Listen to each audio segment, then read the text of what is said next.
तीर्तोलଠାରେ 1976 मसीह स्थापित आदिकवि सारला दास महाविद्यालय 50 वर्ष पूर्ति अवसर में सुवर्ण जयंती समारोह पालन निमंते महाविद्यालय पक्षर प्रस्तुति आरंभ होईछि।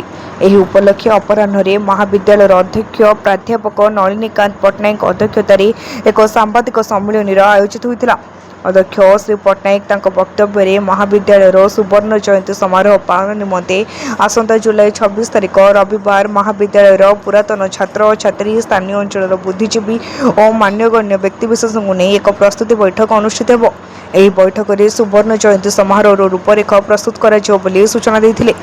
प्राय विगत 50 वर्ष मध्य 1 लाख ऊर्ध्व छात्र छात्री एही महाविद्यालय पाठपढ़ा शेष कर सुवर्ण जयंती को सरस सुंदर भाव पालन करने आसंता 26 तारिख प्रस्तुति बैठक में बहु संख्यार महाविद्यालय पुरातन छात्र छात्री माने योगदान करने को अध्यक्ष श्री पट्टनायक अनुरोध जणाइथिले। एही सांबादिक सम्मेलन में महाविद्यालय अध्यापक किशोर कुमार नायक, अध्यापक दीपक सिंह, अध्यापक कमलाकांत पंडा, अध्यापक नरेश महापात्र, अध्यापक अशोक राउत, अध्यापक सुरंजन लेंका, अध्यापिका इतिश्री महांती, अध्यापक मनोरंजन स्वाई, प्रयोगशाला प्रशिक्षक सनातन लेंका, स्वर्णप्रभा नायक, सहायक प्रहराज महापात्र प्रमुख वक्तव्य रखिथिले। अध्यापक सुमंत भोई धन्यवाद देथिले। आदिकवि सारला दास महाविद्यालय समस्त शिक्षक और अणशिक्षक कर्मचारी माने बा ये कॉलेजर अध्यक्ष हिसाब से मु श्रीजुक्त नलिनीकांत पट्टनायक एक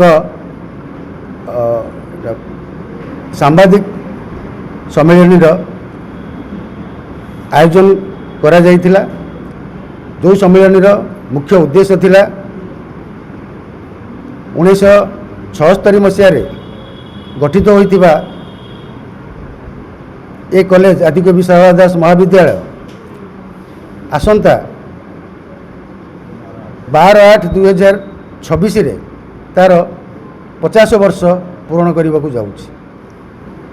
तेणु से 50 वर्ष पूरण उद्देश्य रे एक सुवर्ण जयंती उत्सव पालन करने को कॉलेजर समस्त बंधुगण इच्छा प्रकाश करिसंति एवं यही सुवर्ण जयंती उत्सव किपरि भलरे आयोजित हेब सेथिपई कि आसंता 26/7/2026 रविवार समस्त ये कॉलेजर आरंभ आज पर्यंत प्राय 1 लाख ऊर्ध्व छात्र छात्री ये कॉलेज उत्तीर्ण हो जाइछन्ति। तेणु आज उद्देश्य से मानू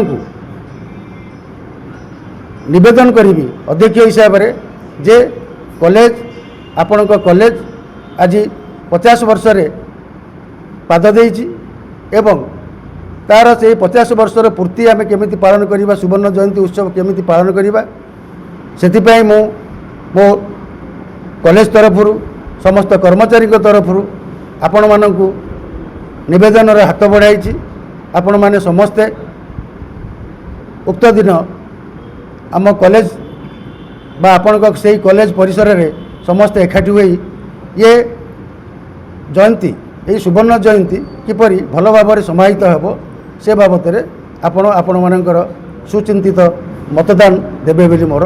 तीर्तोल भानुशंकर राउतराय रिपोर्ट तीर्थक्षेत्र लाइव।